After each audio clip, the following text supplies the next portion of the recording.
Assalamu alaikum dear students. Welcome to all of you in our new lecture, lecture 3. My dear students, we are discussing chapter 14 whose title is respiration. My dear students, today we will discuss some more topics which is the continuation of the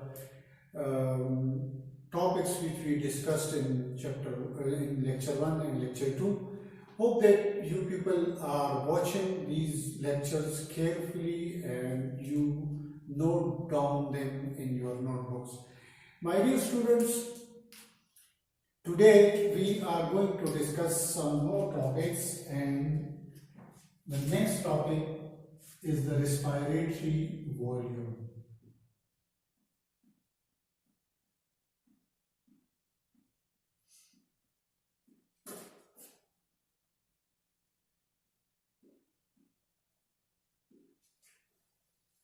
The respiratory volume is referred to the amount of air going in and out in the lungs. First of all, we have to discuss the total lungs capacity is 5.5 liter approximately. This is called TLC, it means total lungs capacity. Now, the respiratory volume means the normal inspiration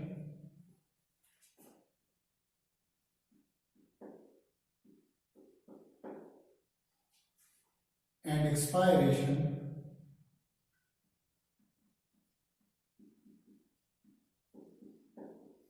the amount of air which is normally coming in and out is 500 ml in 0.5 liter.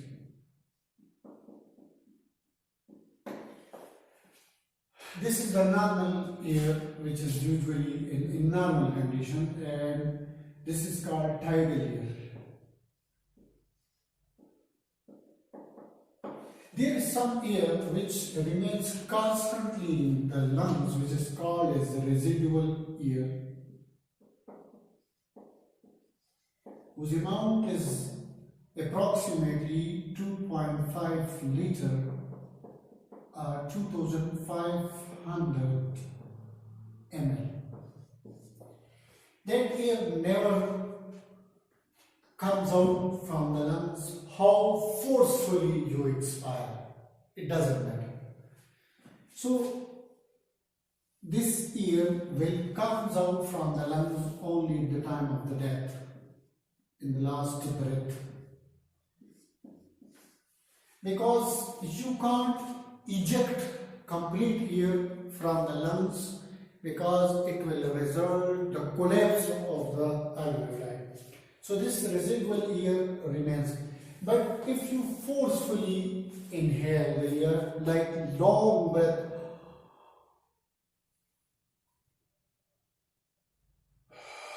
so you can increase tidal air up to 3000 ml or 3 liter.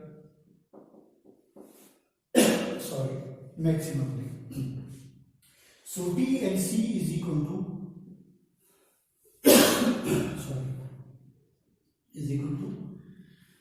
the tidal air plus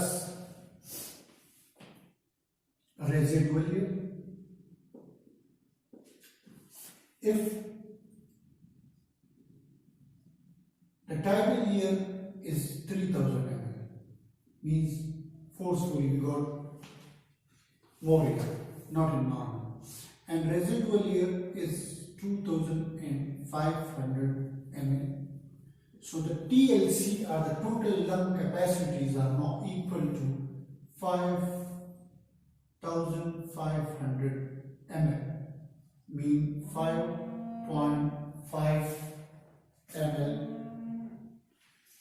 5.5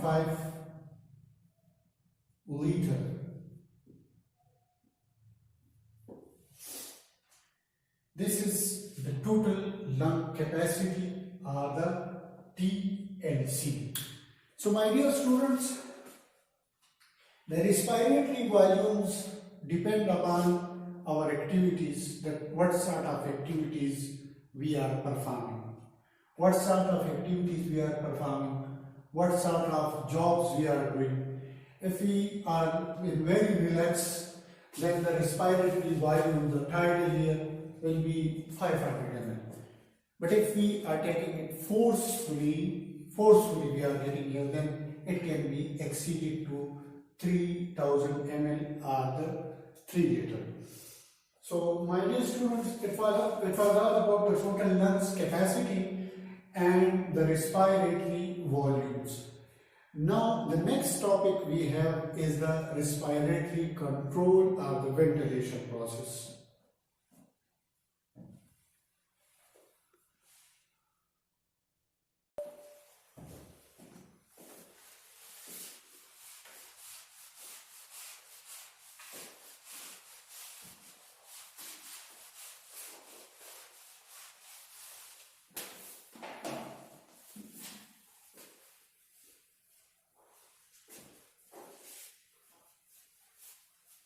Okay, the next topic, dear students, we have is the respiratory control or the ventilation process,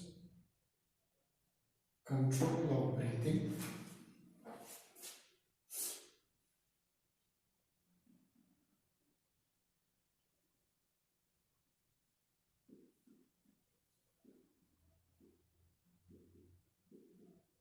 We can say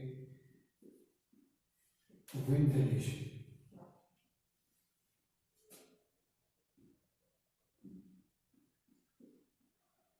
My dear students, breathing is an involuntary action.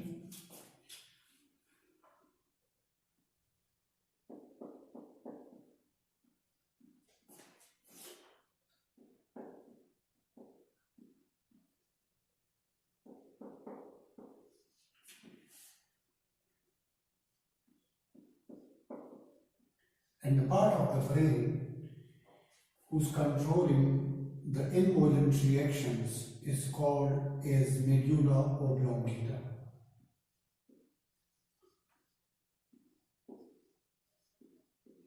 Medulla oblongata.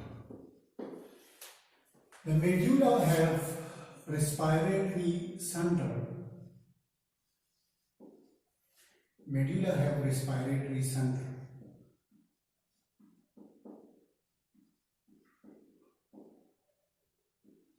And that respiratory center have two parts.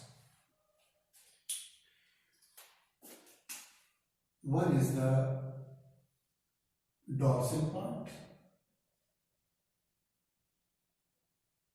or the top, and second one is the ventral part, or the lower part.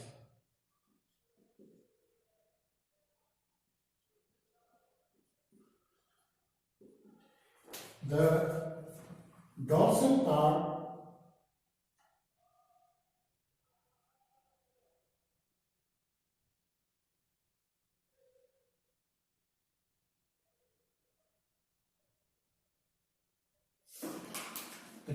part is expiratory center.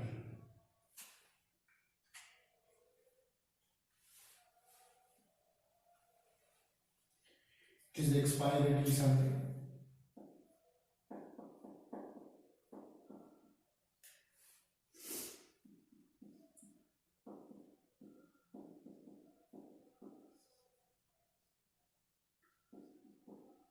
And it inhibits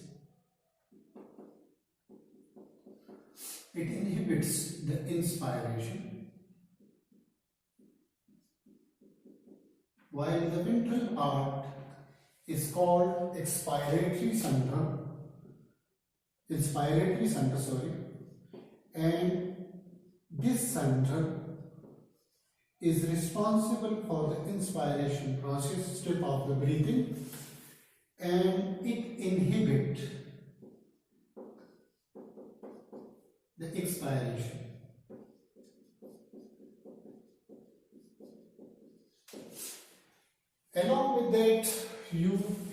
experienced the voluntary breathing. So cerebral cortex is a very advanced functional part of the brain which is controlling very advanced functions, cerebral cortex.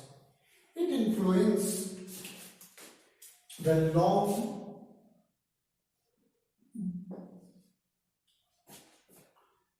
duration of breath hold.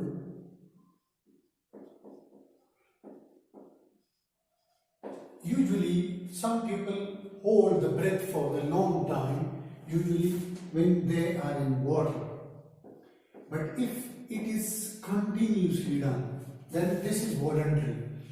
If it is continuously for a long time, then the person becomes unconscious. And the breathing system automatically switch on, and the breathing system automatically switched on after the consciousness. Along with that, limbic system, which is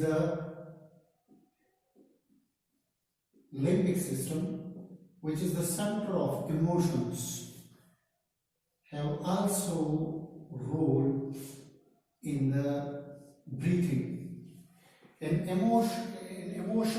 Emotional conditions, usually the breathing system is, the rate of the breathing is different. Normally the breathing rate is 16 per minute, 16 breaths per minute, but in exercises usually it jumps to 40 per minute. And it also, the rate disturbs in emotional conditions also. So breathing is an involuntary action, but having some influence of the conscious part of the brain. And voluntary, we can hold the breath for a specific duration, not for too much time, but for a specific duration we can hold the breath. And it is very important for the sea divers especially. The sea divers use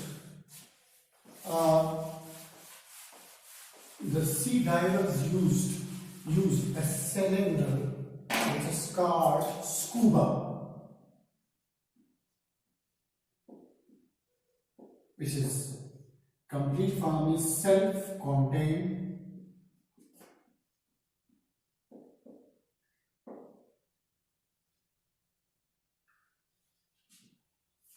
Self-contained breathing apparatus.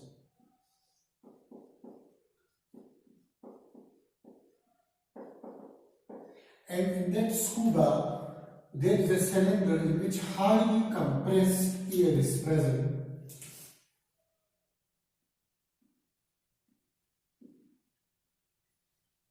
Highly compressed air is present, in which there is 65% of nitrogen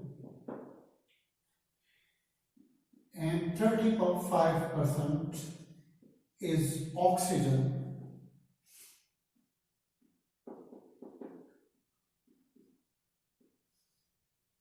and combined they are also called nitrox. The sea divers must use for the swimming purpose. They can go down in the sea, and they must have scuba. So scuba is very important for the sea divers, especially because they are going inside the water where the normal breathing is impossible, and we cannot hold the breath for a long time. So they need an apparatus which provide them the facility of the breathing. So they give the scuba. My dear students, now we are moving towards another topic which is very important, that is the transport of the gases.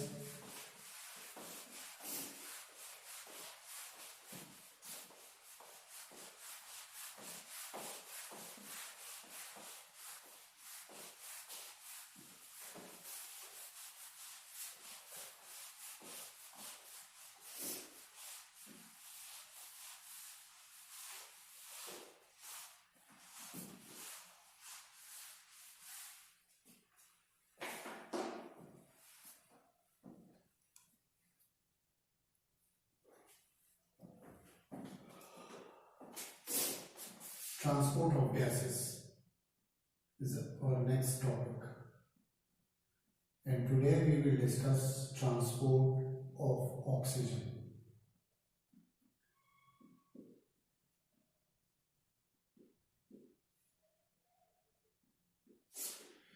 My dear students, the oxygen is very important for the cellular respiration, aerobic especially. This is the structure of an alveolus oil.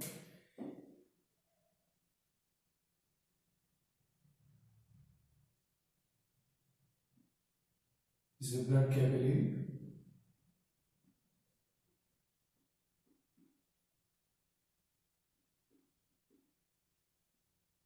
This is RBC.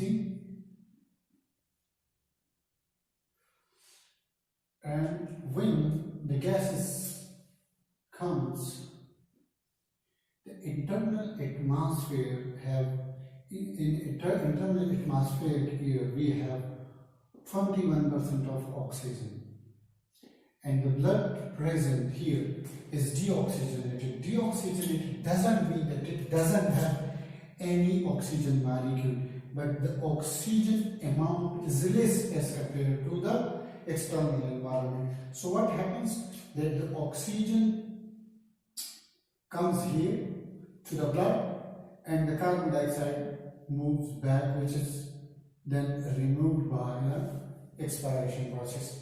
But we are discussing the transport of the oxygen, how the oxygen is being transported. So my dear students, we have an oxygen carrying molecule that is called hemoglobin.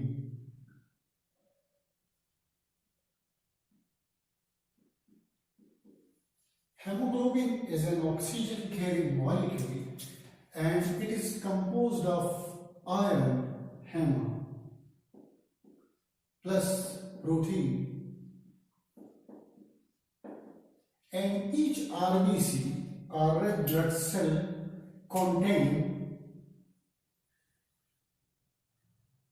its membrane contains 200 million of hemoglobin molecule.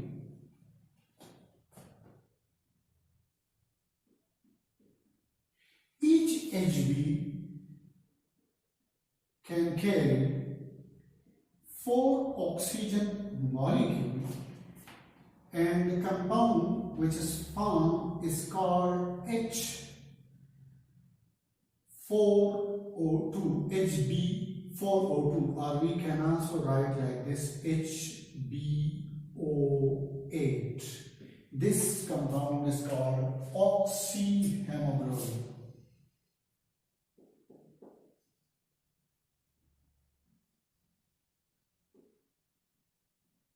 But here I want to discuss some factors with you people. The first factor is partial pressure of oxygen, which is called PO2, partial pressure of oxygen.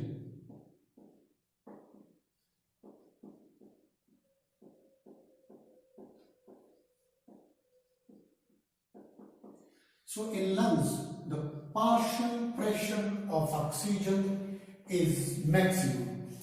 If we assume that 100% partial pressure of oxygen, then we have 100% saturation. When we have 100% saturation, then the capacity of the hemoglobin is 20 ml per 100 ml of blood to carry oxygen.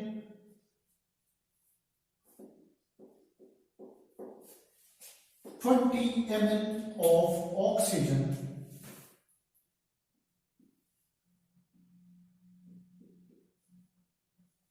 should be present in 100 ml of blood. If saturation is 100%, meaning the partial pressure of oxygen is 100%. This is an ideal condition. Usually we have 97% of the saturation. So in 97% of saturation, 97% of saturation, the total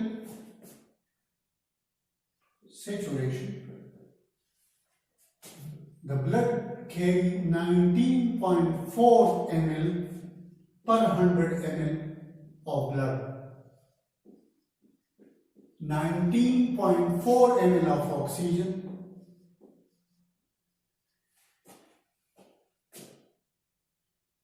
is present in 100 ml of blood, usually in 97% saturation, mean the in the lungs. The reality is that when this oxyhemoglobin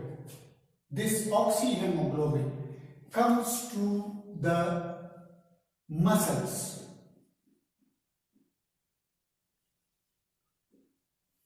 when they comes to muscles,